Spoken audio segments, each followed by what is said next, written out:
Semburan gas yang terjadi di Sidoarjo, Jawa Timur, atau yang terkenal dengan lumpur lapindo, ternyata terindikasi memiliki kandungan harta karun. Dalam hal ini adalah mineral logam tanah jarang atau rare earth element. Tak hanya itu, lumpur lapindo juga terindikasi memiliki jeroan lainnya, yakni sumber energi super langka, yaitu potensi logam raw critical material yang jumlahnya besar dan melebihi kapasitas logam tanah yang jarang terjadi. Hal itu diungkapkan oleh Kepala Badan Geologi Kementerian ESDM Eko Budi Lelono. Kepala Badan Geologi Kementerian ESDM Eko Budi Lelono mengungkapkan bahwa pihaknya sudah sejak tahun 2020 melakukan penyidikan atas jeroan lumpur lapindo, yakni mineral logam tanah yang jarang itu. Jeroan lainnya adalah logam raw critical material yang jumlahnya lebih besar daripada logam mineral tanah jarang itu. Tahun 2020, penyelidikan di sana dan teman-teman kami terlibat dan lakukan kajian secara umum di Sidoarjo. Dan ada indikasi logam tanah jarang ini. Selain logam tanah jarang, ada logam raw critical material yang jumlahnya lebih besar dari logam tanah jarang, ungkapnya saat konferensi pers. Seperti diketahui, logam tanah jarang memiliki banyak manfaat dan bisa digunakan sebagai bahan baku dari berbagai peralatan yang membutuhkan teknologi modern saat ini.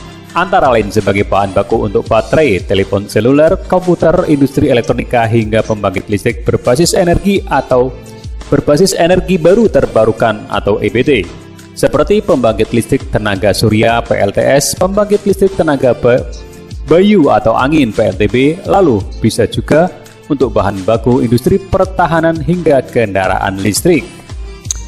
Berdasarkan data survei Badan Geologi Kementerian ESDM tahun 2009 sampai dengan 2020, tercatat saat ini untuk logam tanah jarang sendiri terdapat di Tapanuli, Sumatera Utara sekitar 20.000 ton.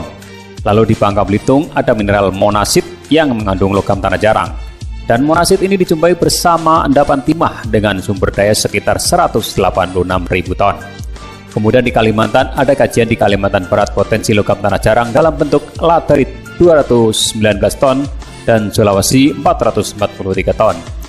Mengutip dari buku Potensi Logam Tanah Jarang di Indonesia yang diterbitkan Badan Geologi Kementerian ESDM pada tahun 2019, logam tanah jarang atau LTJ merupakan salah satu dari mineral strategis dan termasuk kritikal mineral yang terdiri dari kumpulan dari unsur-unsur skandium atau Sc, lanthanum La, cerium Ce, praseodium Pr, neodymium Nd, prometium Pm, samarium Sm, europium, gadolinium, terbium, dipsprosium, holmium, herbium, thulium, terbium, lutetium, dan terium. Pokoknya tium-tium. Tim Humas Badan Geologi Kementerian ESDM menjelaskan lebih lanjut bahwa salah satu kandungan langka yang ada di lumpur lapindo adalah mineral-mineral yang termasuk kategori mineral kritis atau CRM, yaitu lithium dan strontium, yang mana lithium adalah bahan dasar daripada baterai. Humas Badan Geologi menyebut bahwa potensi kandungan mineral dalam lumpur lapindo ini secara keekonomiannya masih dalam tahap penyelidikan umum, sehingga perlu penyelidikan lebih lanjut agar data bisa lebih aktual. Kandungan lithium di lumpur lapindo memiliki kadar 99,26 sampai dengan 280,46 ppm dan strontium dengan kadar 255 sampai dengan 650,49 ppm. Potensi mineral ekonomis masih dalam tahap penyelidikan umum, sehingga data belum akurat karena secara umum masih menggunakan hasil penyelidikan tahap awal yang belum rinci dan terbatas pada kedalaman dangkal. Tulis keterangan resmi tim Humas Badan Geologi kepada CNBC Indonesia. Penyelidikan terkait jeroan di lumpur lapindo sudah dilakukan Badan Geologi Kementerian ESDM sejak 2020. Kemudian pada 2021 Badan Geologi mulai mengkaji secara detail temuan mineral super langka di sana. Hasil penyelidikan awal kandungan lumpur lapindo akan menjadi dasar pertimbangan dalam menentukan target area untuk penyelidikan potensi lanjutan.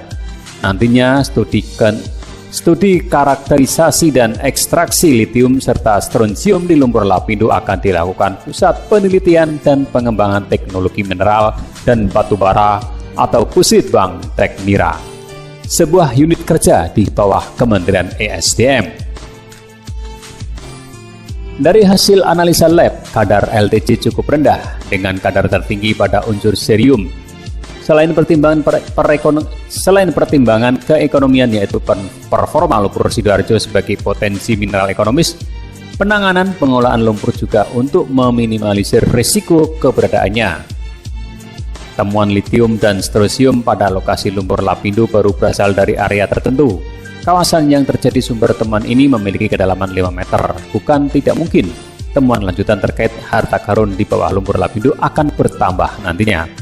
Perlu dilakukan penyelidikan yang lebih terperinci untuk mendapatkan data yang lebih detail dan pasti terkait jumlah sumber daya litium dan strontium pada kandungan lumpur Sidoarjo. CNBC Indonesia mencatat berdasarkan buku potensi logam tanah jarang Indonesia, Badan Geologi Kementerian SDM pada tahun 2019, cadangan logam tanah jarang terbesar dunia terdapat di Cina. Selain penyimpanan logam tanah jarang terbesar di dunia, Cina juga merupakan produsen LTC terbesar di dunia. Tak ayal bila harga jual dari logam tanah jarang tersebut menggunakan indeks mata uang Cina atau yuan. Adapun salah satu logam tanah jarang yang dijual di pasar yaitu neodymium atau Nd. Mengutip Trading Economics, neodymium adalah bahan magnet permanen terkuat yang pernah ditemukan. Ini banyak digunakan di mikrofon, pengeras suara profesional, headphone, hard disk komputer, kendaraan listrik, dan juga generator. Ini adalah mineral tanah jarang yang sebagian besar diekstraksi di Cina, Amerika Serikat, Brasil, India, Sri Lanka, dan Australia. Mengutip Trading Economics, harga neodymium di pasar mencatat sekitar 770.9,27 yuan atau sekitar 1,71 miliar per ton. Harga neodymium ini terlihat meningkat sejak tahun 2021, di mana pada awal tahun harga berada di kisaran 620,551 yuan atau sekitar 1,38 miliar rupiah per ton. Bahkan pada Oktober 2020 harganya hanya sekitar 423.810 yuan atau sekitar 940 juta per ton. Harga ini memang sangat jauh berbeda bila dibandingkan harga batu bara, di mana harga batu bara per ton kini meski sudah tinggi di kisaran $160 per ton atau sekitar 2,3 juta per ton. Perlu dicatat, itu baru contoh harga dari satu unsur logam tanah jarang.